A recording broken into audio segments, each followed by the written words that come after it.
High School Game Night brought to you by JD's Pazzo Pizza in Ephrata. Welcome back to the High School Game Night halftime show. I'm Catherine Clark. The postseason is rapidly approaching, and that means teams fighting every single week for those all-important wins. So let's bring in our high school football correspondent, Jeff Reinhardt of PennLive.com, who's been watching the section races all season long. Hey, Jeff. Hey, Catherine. Good to be back. All right, Jeff, in Section 1, Conestoga Valley showing signs they've got some fight left, but it'll be tough with teams like Penn Manor, Manheim Township, and Wilson in the way. What's the title race looking like? It's looking really good. We hit week 7 here with 3 teams tied at the top: Wilson, Penn Manor, Manheim Township. That'll change, of course. Comets and Blue Streaks hooking up here in week 7. So somebody's going to stay in the race. Somebody's going to drop a game out there. Manheim Township gets Wilson next week. Wilson gets Penn Manor the week after. So Section 1's getting good right now as the weather is starting to turn. You mentioned Conestoga Valley. Good game for those guys last week. They put a number up on Warwick, 45-14. Big game for Joel Lopez, the running back. He was our player of the week. 185 rushing yards, 4 rushing touchdowns, and a touchdown catch from Grant Stoltzfus. Big night for Mr. Lopez, big night for the Bucks, and I think they'll just kind of be sleepers, maybe spoilers if you want to call them that. They're going to give everybody a tough game because their offense can get up and down and score. They'll be getting Jamar Parker back here soon enough from an injury. We shall see, but the big 3 to keep an eye on moving forward: Wilson, Penn Manor, Manheim Township.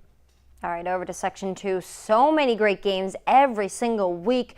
Garden Spot has their first loss, but Manheim Central and Lampeter Strasburg are still unbeaten in the section. Will there be a clear-cut favorite at the end of the night? Yeah, gotta be. The Manheim Central LS winner here will get the leg up in the Section 2 race, which, as we've been saying since August, was going to be great, and it's been great. LS has been a ton of fun to watch. Their offense the last 3 weeks in particular has been amazing. Bear Shank, the quarterback, went over 4,000 career passing yards last week. He's been phenomenal. Over 1,300 passing yards, 14 touchdowns, leads the league. A lot of weapons at LS. Manheim Central still features that #1 ranked defense, but they're going to be without Justin Moreno, looks like here, possibly for the season. I know he's dealing with a health issue. Yeah, I got to look to that winner. The Manheim Central LS winner will kind of be in the driver's seat. There'll be a game up with 3 to play, and that's going to be a tough one to pick. Don't forget, we picked Manheim to win the section back in August.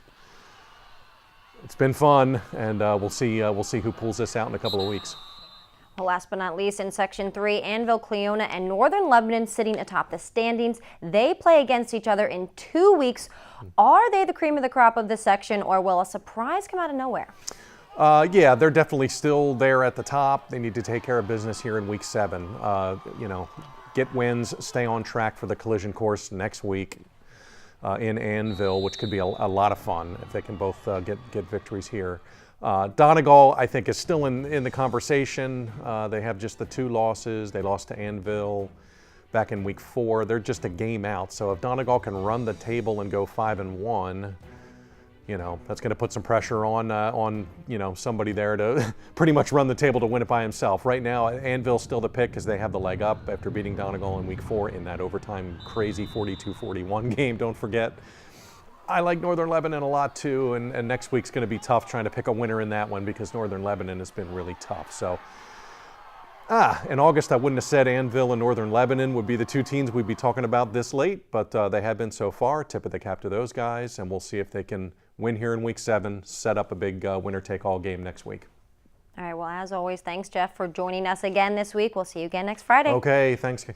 All right, don't forget to check out Jeff's work at PennLive.com for all the latest on high school athletes throughout the LL League. Coming up next Friday on BRC 11's featured game, one of the best rivalries in all of the LL League, Cocalico and Manheim Central. These 2 hate losing, and they especially hate losing to each other. Don't miss a minute of the action. See it all live right here on BRC 11 in HD. Our coverage begins next Friday at 7 o'clock.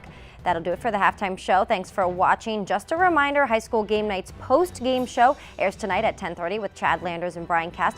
But for now, we'll send you back to Eagle Stadium for second half action between Elizabethtown and Cocalico. Enjoy.